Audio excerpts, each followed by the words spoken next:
Never before in history, America's inspired birth. Unit 2, Chapter 5, Colonial Education.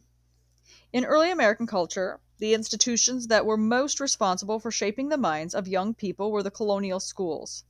The colonial schools played a crucial role in the intellectual development of the founders of our nation.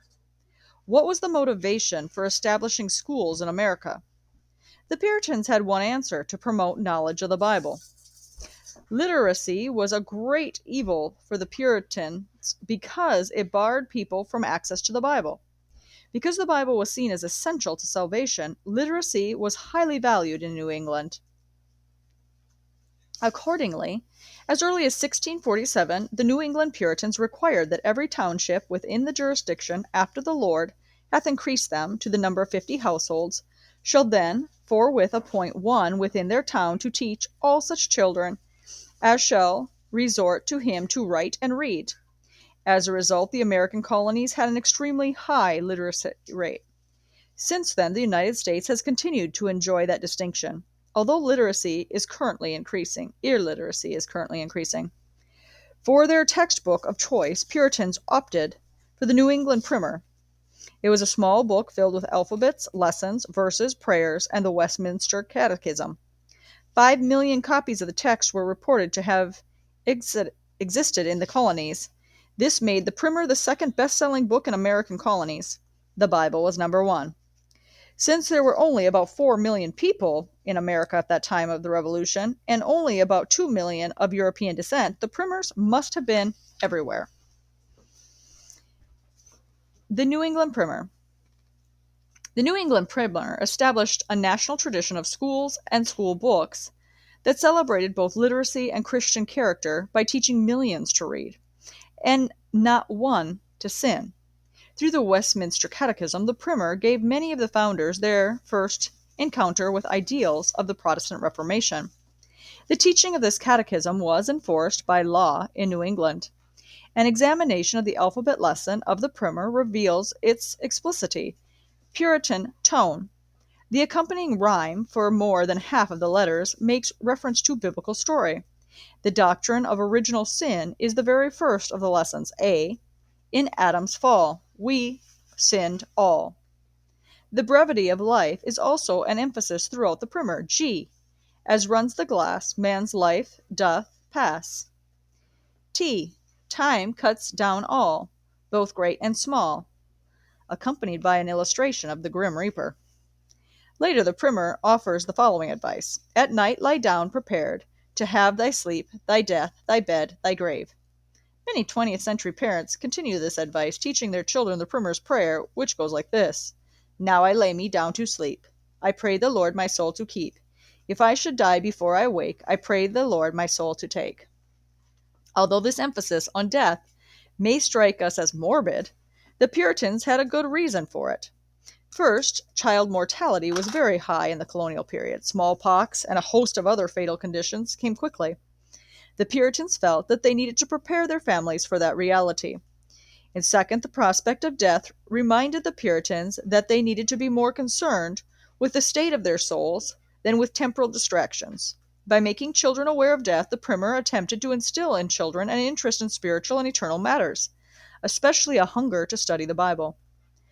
The Primer also conveyed the Puritan view of discipline. The idle fool, is whipped at school. J. Job feels the rod, yet blesses God. These two, taken in conjunction, reflect a practice that goes back to the medieval period, where the schoolmaster administers corporal punishment and then makes the students kiss the paddle. This emphasis on discipline was also related to the Puritan preoccupation with the afterlife. The Puritans believed that a spanking might save one's soul, or, as Cotton Mather put it, better whipped than damned.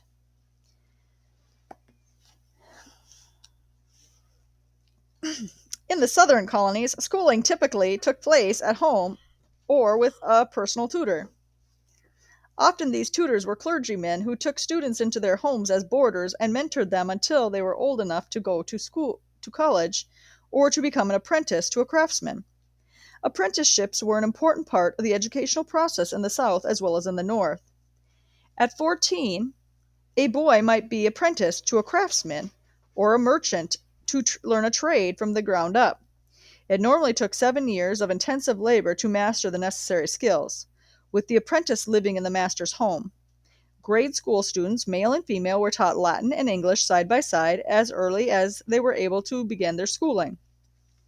In the early 18th century, a child's study of Latin was considered a sign of orthodox religious observance. The ability to read Latin was the most important skill for anyone intending to enter professional public service. Fluency is not just reading, but also writing Latin was the minimum requirement for acceptance into any college. In discipline like law and theology, many important textbooks were only printed in classical languages. Therefore, a very early start in Latin, Greek, and maybe even Hebrew were the norm rather than the exception in New England and Virginia. The classical education in the early lives of the founders contributed significantly to the success of America's birth. As Samuel Eliot Morison, the Dean of Colonial America History, notes, American Revolutionary leaders, both North and South, Madison, Wythe, and Jefferson, the Rutledges and Pinckneys, as well as Hamilton's, Jay and Adams, the Trumbulls, could never have rendered their distinguished services to the young republic without the classical learning which is denied to most Americans today. America's first college played a crucial role in the birth of the United States. They were essentially Christian seminaries, places for training Christian ministers. They were also places for the conditioning of minds for rebellion. According to Leonard Tucker, the colleges deserve considerable credit for effecting the political dissolution with Great Britain in establishing the new nation. For the most part, they served to instill the principle of Whiggism into the minds of men who were soon to shape American destiny. It is certainly not coincidental that the excellent leadership which was largely responsible for the success of the Revolution was made up primarily of college-trained men. In this section, we examine America's first four colleges: Harvard, the College of William and Mary, Yale, and Princeton. Harvard. Among the few thousand Europeans who immigrated to Boston in the early part of the 17th century, at least 130 were theologically educated. Over 100 were trained at Cambridge and almost 30 at Oxford. It's no surprise, therefore, that these Oxford graduates should desire to establish a college on this side of the Atlantic. They were especially dreading to leave an illiterate ministry to the churches. This concern was responsible for the establishment of all of our first educational institutions of higher learning. The first four colleges in America were established for the express purpose of theological training. The first of these institutions was founded in 1636. In his will, a Puritan named John Harvard left his library of 400 books for establishing a seminary in the Boston area. In return, the school took the name of its first donor. Students were to understand their education in the following terms. The main end of a student's life and studies is to know God and Jesus Christ, which is eternal life, John 17:3, and therefore to lay Christ in the bottom as the only foundation of all found knowledge and learning. From 1636 until 1693, Harvard was the only institution this side of the Atlantic where young people could receive a college education. Committed to Puritanism, Harvard eventually adopted the Westminster Confession as its statement of faith and required professors to uphold it. Harvard, as well as all other colonial colleges, was an explicitly Christian institution. The majority of the books read at Harvard were theological. For example, in 1730, 58% of the books available there were theological texts, whereas only 8% of these books only 8% pertained to the physical science. As late as 1773, in the midst of political problems with Britain, Harvard's library contained 246 theological books, but only 20 on politics. Why? The colonists considered theology the queen of all disciplines and the foundation of politics. If one was interested in government, one had to read theology. If one was interested in discipline whatsoever, one first had to look at theologically. These theology textbooks at Harvard shaped the political minds of some of our country's most notable founders: John Adams, John Hancock, Elbridge Gerry, Jonathan Mayhew, Samuel Adams, James Otis. By teaching their students the political resistance theories of Calvin and the English Puritans, the professors at Harvard played an important role in precipitating the American Revolution. Samuel Eliot Morison claims a direct link between the classical Protestant curriculum at Harvard and the patriotic fervor that ignited the revolution. The only book at Harvard used as a political science text was Burlamqui's Principles of Natural Law. Burlamaqui outlined the logic for colonial independence. The political ideals embraced by Puritans at Harvard unquestionably anticipated the coming conflict with England. As early as 1729, a student at Harvard was arguing that the Bible does not require unconditional obedience to the government. In 1733, a student argued vox populi est vox Dei. The voice of the people is the voice of God. 10 years later, a student named Samuel Adams proposed the following commencement thesis. It is lawful to resist the supreme magistrate if the commonwealth cannot otherwise be preserved. During the reign of George III, disputations against tyranny became commonplace at Harvard. To register their protest against English interference, students at Harvard resolved to abstain from drinking tea and determined to use only paper manufactured in America for their degrees. Harvard played a significant role in the founding of America. The founders understood and acknowledged this fact. After the American Revolution, for example, John Hancock declared that Harvard was the parent and nurse of the late Happy Revolution in the Commonwealth. Laws and statutes for students of Harvard College. Statutes, laws, and privileges approved and sanctioned by the President and Fellows of Harvard College at Cambridge in New England, to which both scholars and student candidates for admission, as well as those admitted, are required to conform for the promotion of learning and good morals. Number 1. Everyone competent to read Cicero or any other classical author of that kind extemporaneously, and also to speak and write Latin prose and verse with tolerable skill and without assistance, and of declining the Greek nouns and verbs, may expect to be admitted into the college. If deficient in any of these qualifications, he cannot under any circumstances be admitted. Number 2. All persons admitted to the college must board at the Commons, and must pay £3 to the steward on their entrance, and must discharge all arrears at the end of every 3 months. Nor shall any undergraduate of the institution be allowed to board out of the college, unless by special permission of the president or his tutor. If leave to do so shall be granted by either of these officers, the student shall faithfully observe the usual rules of the common, but if any ever shall leave college for private quarters without permission of the president or tutor, he shall not enjoy any privileges of the institution. Number 3.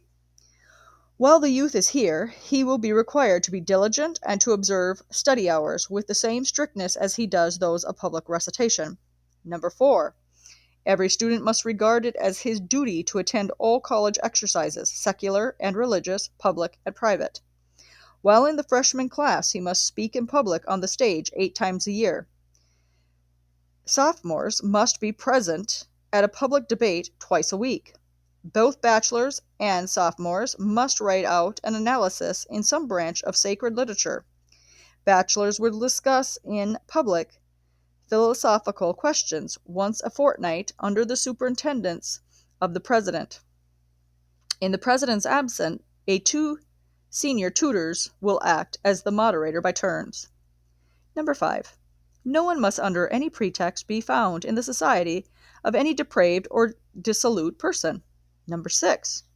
No one in the lower class shall leave town without express permission from the president or tutors, nor shall any student, to whatever class he may belong, visit any shop or tavern to eat and drink unless invited by a parent, guardian, step-parent, or some such relative. Number 7. No student shall buy, sell, or exchange anything without the approval of his parents, guardians, or tutors. Whoever shall violate this rule shall be fined by the president or tutor according to the magnitude of the offense. Number 8. All students must refrain from wearing rich and showy clothing, nor must anyone go out of the college yard unless in his gown, coat, or cloak. Number 9. Every undergraduate shall be called by his surname only, unless he is a commoner, or the oldest son of a gentleman, or the child of a noble house. Number 10. Every commoner shall pay £5 for the perpetual use of the college before admission. Number 11. Every scholar in the lower class shall pay his tutor £2 a year, unless he be a commoner, when he shall pay £3 a year. Number 12. No person in a higher class, tutors and fellows of the college excepted, shall be allowed to force a freshman or junior to go on errands or do other services by blows, threats, or language of any kind. And any undergraduate who violates this rule shall be punished by bodily chastisement, expulsion, or such other mode as shall seem advisable to the president and fellows. Number 13. Students of all grades are to be abstain from dice, cards, and every species of gaming for money, under penalty, in the case of a graduate, of 2 shillings for each offense, and if the offender is an undergraduate, he shall be liable to punishment as the discretion of the president or tutor shall assign. Number 14. If any student is absent from prayers or recitation unless necessarily detained, or by permission of the president or tutor, he shall be liable to an admonition, and if he committed the offense more than once in a week, to such other punishment as the president or tutor shall assign. Number 15. No student shall be absent from his studies or stated exercise for any reason, unless it is first made known to the president or tutor and then approved, with the exception of the half-hour allowed for lunch and half-hour for dinner, and also for supper, until 9 o'clock. Number 16. If any student shall, either through wilful or negligence, violate any law of God or of this college, after being twice admonished, he shall suffer severe punishment at the discretion of the president or his tutor. But in high-handed offense, no such modified forms of punishment will be accepted. Number 17.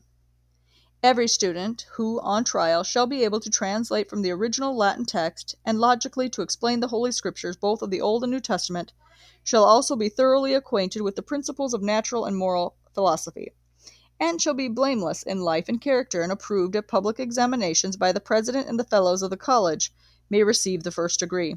Otherwise, no one shall be admitted to the first degree in art unless at the end of 3 years and 10 months from the time of his admission. Number 18.